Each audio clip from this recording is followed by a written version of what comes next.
நல்லா புரிஞ்சுக்கோங்க.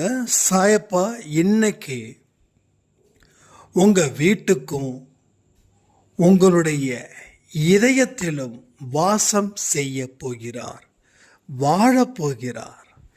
நீங்கள் இத்தனை நாள் கண்ட கனவு இந்த பதிவின் மூலம் நிறைவேறப்படுகிறது. வாழ்க்கையில் சில விஷயத்தை நம்மளுடைய பலத்தாலேயே முறியடிக்க முடியும். பல விஷயத்தை கடவுள் இருந்தால் மட்டும்தான் அதை முறியடிக்க முடியும். ஸோ அந்த ஒரு வாய்ப்பு தான் இந்த ஒரு பதிவில் அவர் கொடுத்துருக்கிறார்.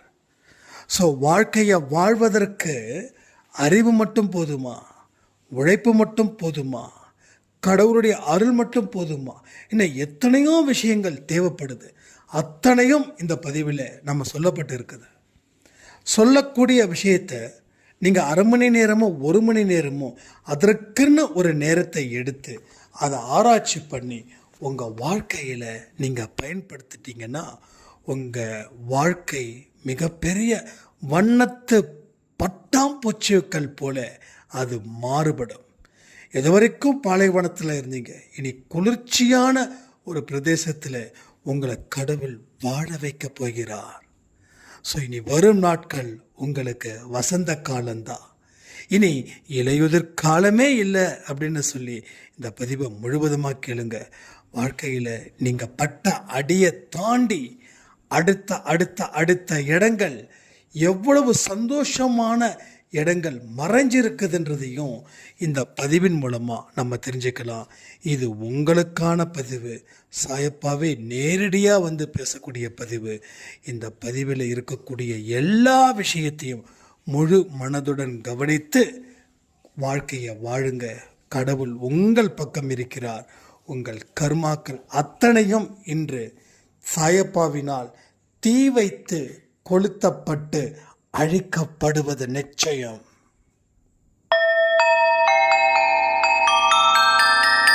ஓம் சாயிரா சாயிரா, ஓம் சாயிரா சாயிரா, ஓம் சாயிரா சாயிரா, அன்பே சாயிரா, பேரன்பே சாயிரா, அகிலம் தளிக்க ஆத்மா விழிக்க அனுதினம் சாயிரா, எங்கள் அன்பே சாயிரா.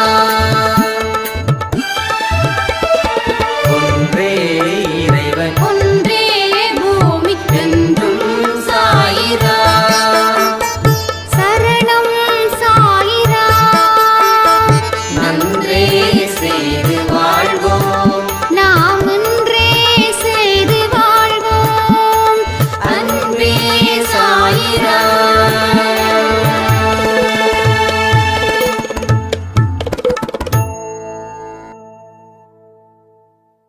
சாயிரா. என் உயிரின் உயிரானவர்களே, உங்களுடைய ஒவ்வொருத்தவங்களுடைய வாழ்க்கையிலையும் கடவுள் மிக முக்கிய பங்கு வகிக்கப் போகிறார். ஒவ்வொருத்தவங்க வீட்டில் மட்டும் இல்லை, ஒவ்வொருத்தவங்களுடைய இதயத்திலும் அவர் வாசம் செய்வார். கருணையோட நீங்க இருக்கணும். எல்லாத்துக்குமே ஒரு தகுதி இங்க தேவைப்படுது.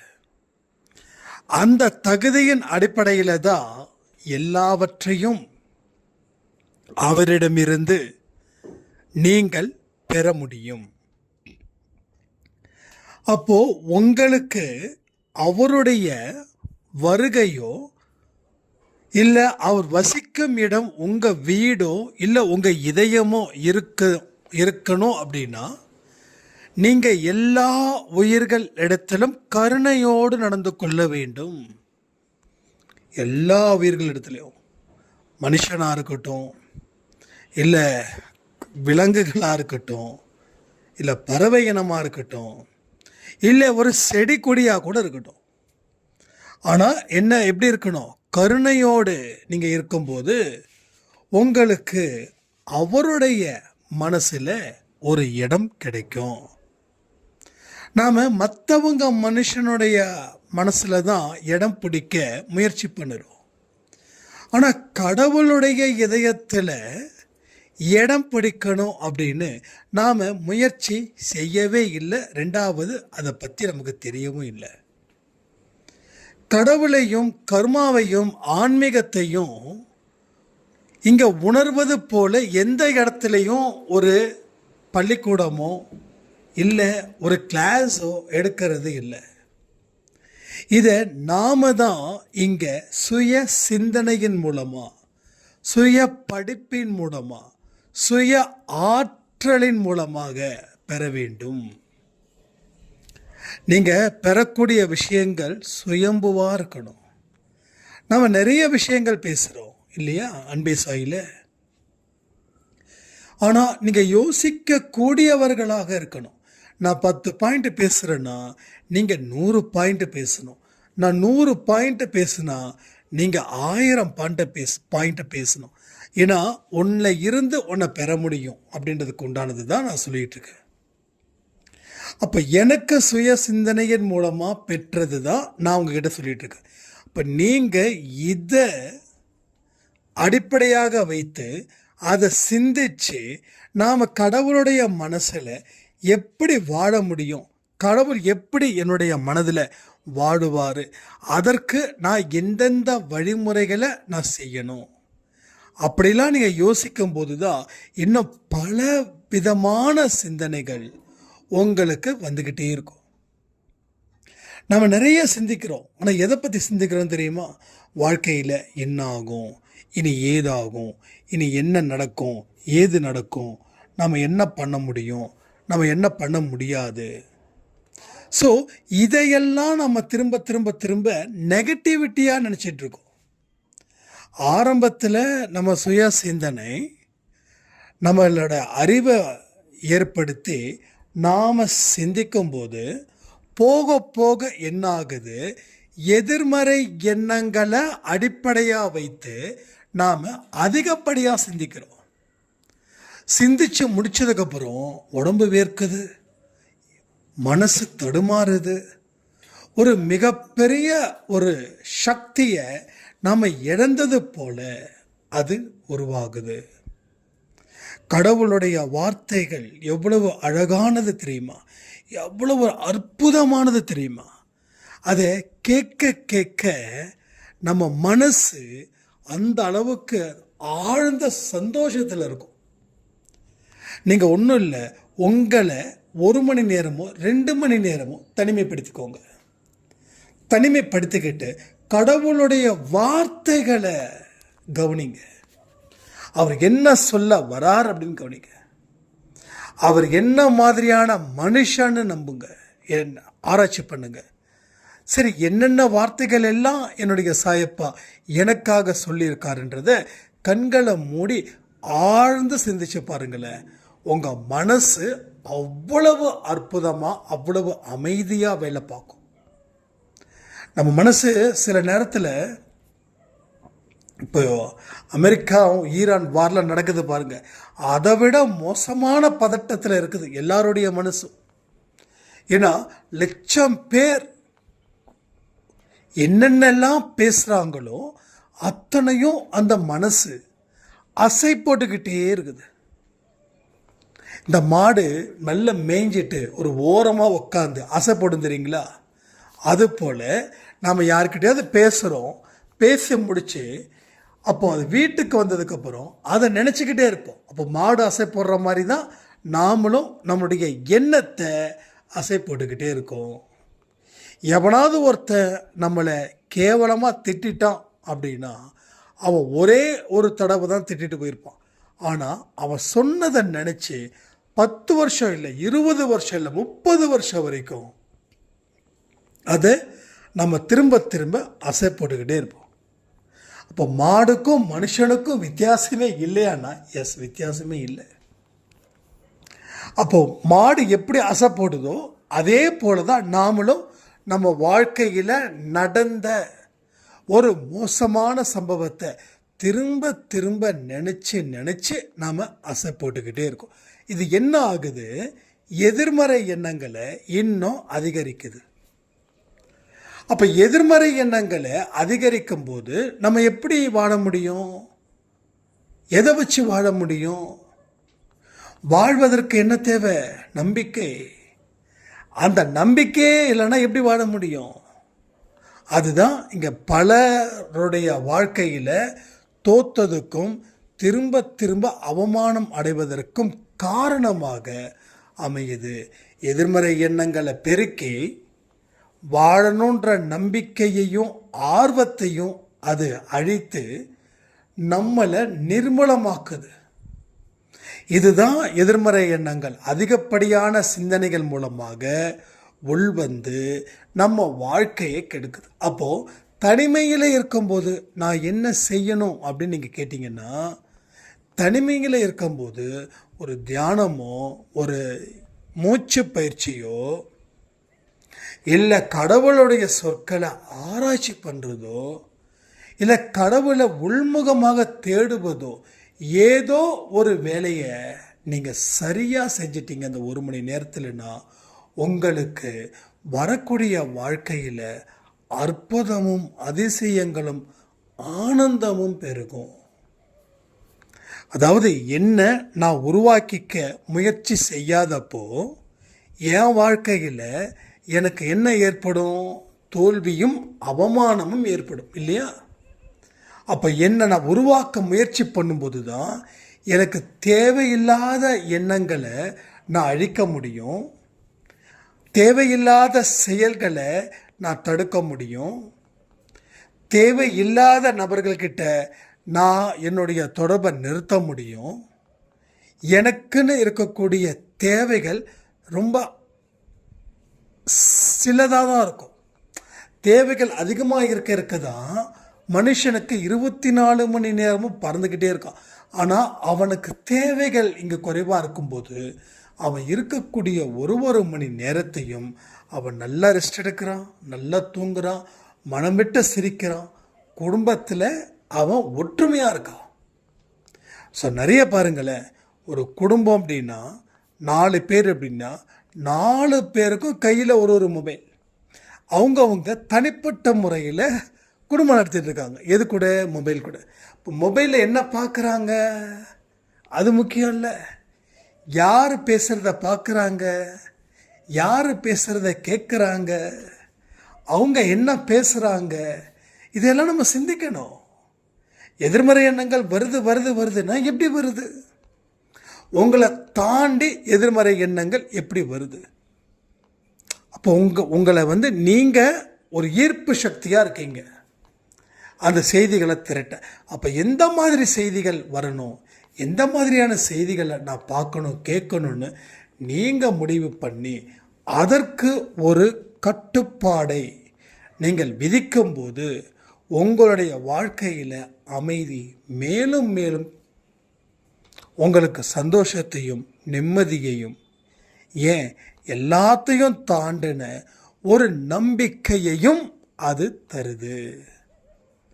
நம்பிக்கை இல்லைன்னா வாழ்க்கை இல்லை. ஆனால் 1000 லட்சம் கோடி குழப்பங்களோட ஒரு மனுஷன் இருக்கிறான்னா அவனுக்கு எப்படி நம்பிக்கை கிடைக்கும்? அதை நீங்கள் புரிஞ்சுக்கணும் தானே.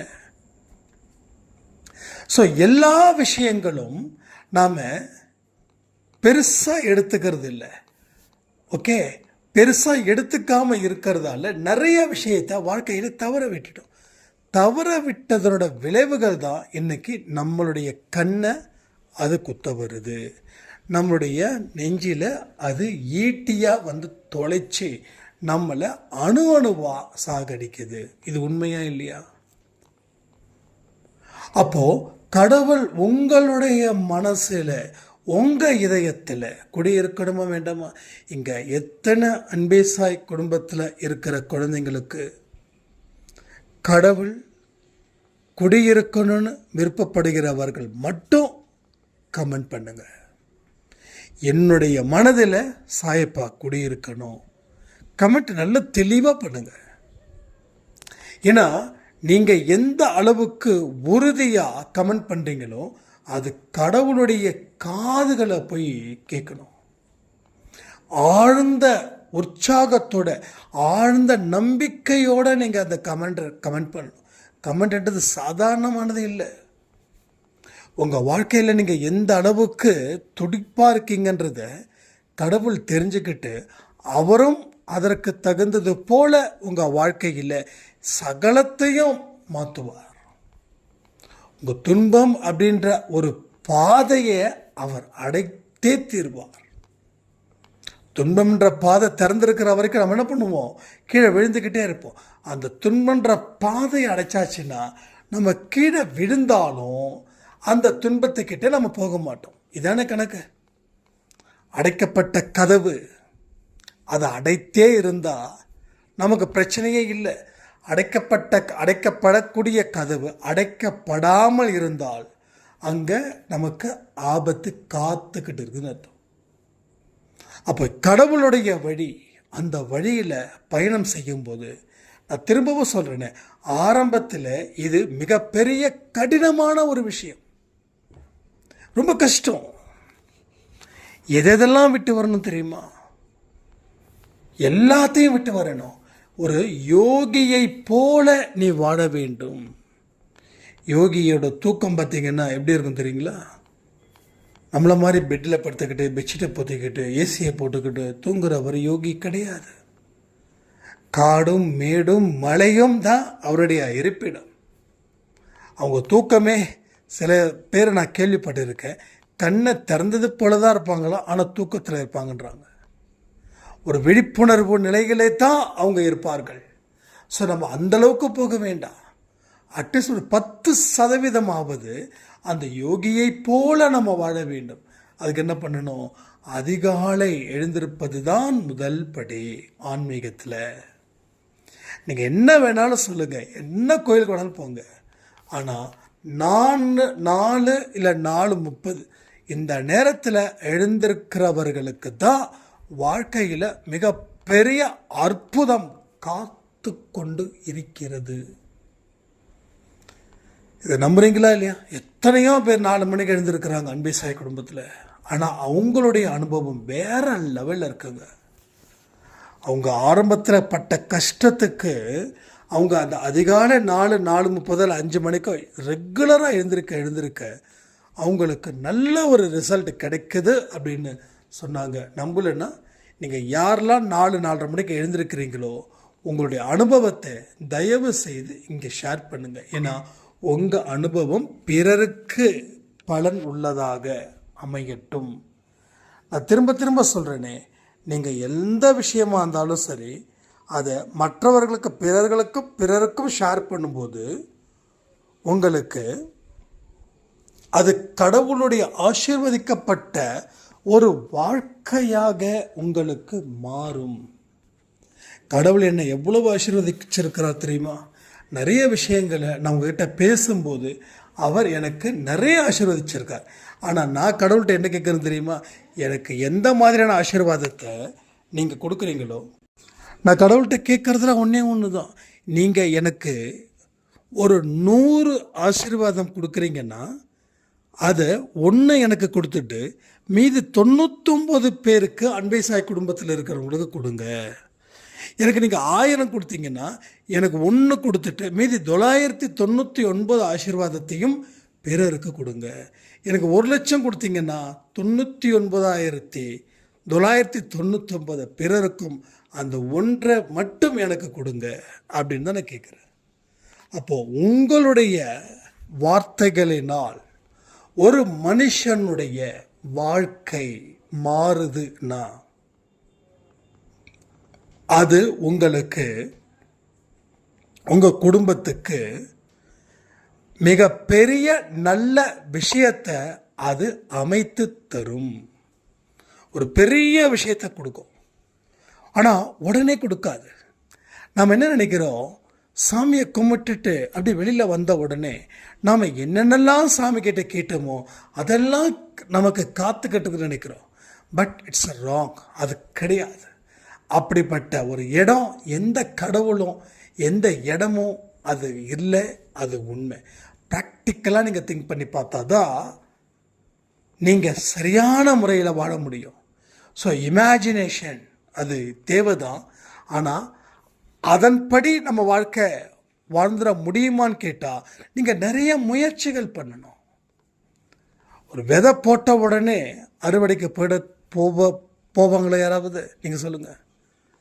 ஒரு விதை போட்டாச்சு, அடுத்த நாள் காலையில் 4-5 சாக்கு மூட்டையை எடுத்துக்கிட்டு எங்கே பண்ணா நான் அறுவடைக்கு போகிறேன் அப்படின்னு சொல்ல முடியாது இல்லையா? அது மாதிரி இப்போ நீங்கள் ஒரு பிரார்த்தனை வச்சிட்டிங்கன்னா அதற்கு தகுந்த முயற்சிகள், அதற்கு தகுந்த வழி, அதற்கு தகுந்த பாதை, அதற்கு ஏற்றது போல பயணத்தை மேற்கொள்ள வேண்டும். அப்போ அந்த பயணத்தில் முதல் படி தான் 4 மணி 4:30 மணிக்கு எழுதியிருக்கிறது. அதே போல் அந்த பயணத்தோட 2வது படி நீங்கள் தினமும் ஒரு அரை மணி நேரமாவது 1 ஹவராவது நீங்கள் ஜஸ்ட் தனிமையாக இருந்து கடவுளோட வார்த்தைகளை கேட்பது, கடவுளோட வார்த்தைகளை ஆராய்ச்சி பண்ணுவது, ஆராய்ந்து பார்த்து நீங்கள் முடிவெடுக்கணும்.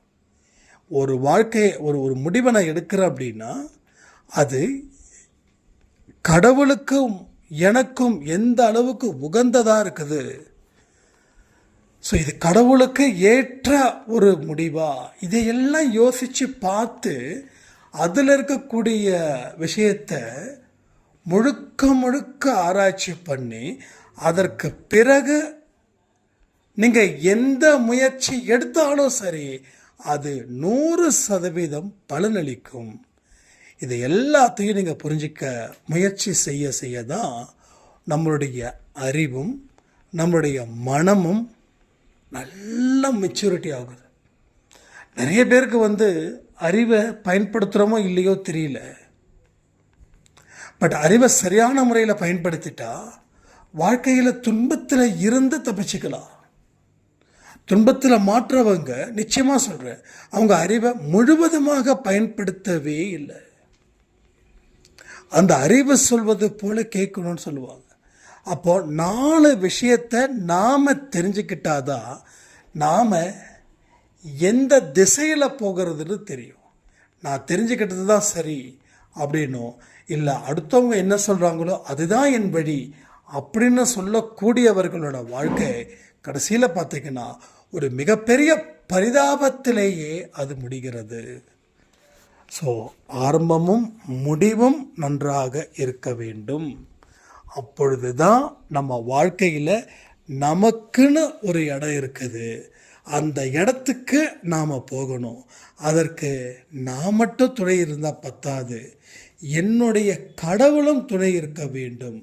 அந்த ஒரு மெச்சூரிட்டி என்னைக்கு வருதோ அன்னைக்கு நம்ம எந்த இடத்துலையும் அவசரப்படாமல் நாம் நல்ல முடிவை எடுத்து நாம் ஒரு சிறப்பான ஒரு வாழ்க்கையை இந்த மண்ணுலகில் நாம் வாழ்வோம். இந்த மண்ணுலகில் நாம் வாழ்வோம். இங்கே பாருங்கள், வாழ்க்கைன்றது என்னது? பிறப்புக்கும் இறப்புக்கும் இடைப்பட்ட எடுக்கக்கூடிய சம்பவம் தான் ஒவ்வொரு மனுஷனுடைய வாழ்க்கை. ஆண்டியாக இருக்கிறவன் அரசனாக இருக்கிறதும், அரசனாக இருக்கிறவன் ஆண்டியாக மாறுறதும் அந்த பிறப்புக்கும் இறப்புக்கும் இடைப்பட்ட காலம்தான் அது முடிவு பண்ணுது. அப்போ எது முடிவு பண்ணுது? ஆண்டியாக இருக்கிறவன் அரசனாக இருக்கிறதுக்கு காரணம் அறிவு, அரசனாக இருக்கிறவன் ஆண்டியாக மாறுறதுக்கு காரணமும் அறிவு. அங்கே அறிவு வளர்ச்சி பெறுது, இங்கே அறிவு மங்குகிறது. மங்குறதால அந்த அரசன் ஆண்டியானா. ஆனால் ஆண்டி அரசனானதுக்கு காரணம் அறிவு வளர்ச்சியை தவிர வேறு எதுவுமே இல்லை. நிறைய பேர் சொல்லுவாங்க, ரொம்ப திறமை இருக்குங்க ஆனால் வாழ முடியல, அதிர்ஷ்டம் ஒன்று வேணுமே. அதெல்லாம் ஒன்றுமே இல்லை. திறமை இருக்குதுன்னு நாம் நினச்சிக்கிட்டா அது திறமையாயிடுமா? அப்போது நீ வளர்ச்சி அடையலைன்னா அதற்கு போதிய அறிவும் இல்லை, 2வது அறிவு இருந்தும் போதிய உழைப்பும் இல்லை. அறிவும் இருக்கணும், உழைப்பும் இருக்கணும். இந்த 2 இருந்தால் போதுமா? பொறுமையும் இருக்கணும். இதெல்லாம் இருந்தால் தானே எல்லா விஷயமும் செயல்பட முடியும்.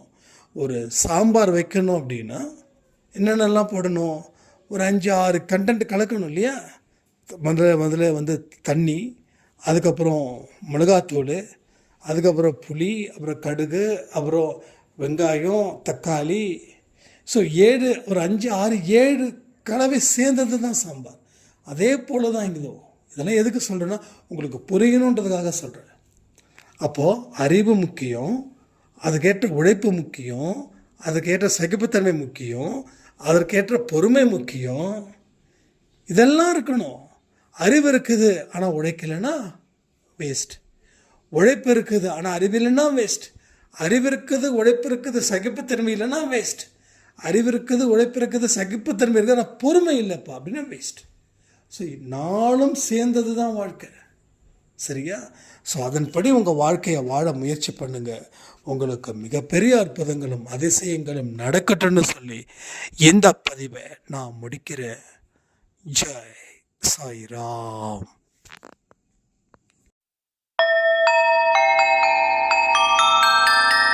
ஓம் சாயிரா. சாயிரா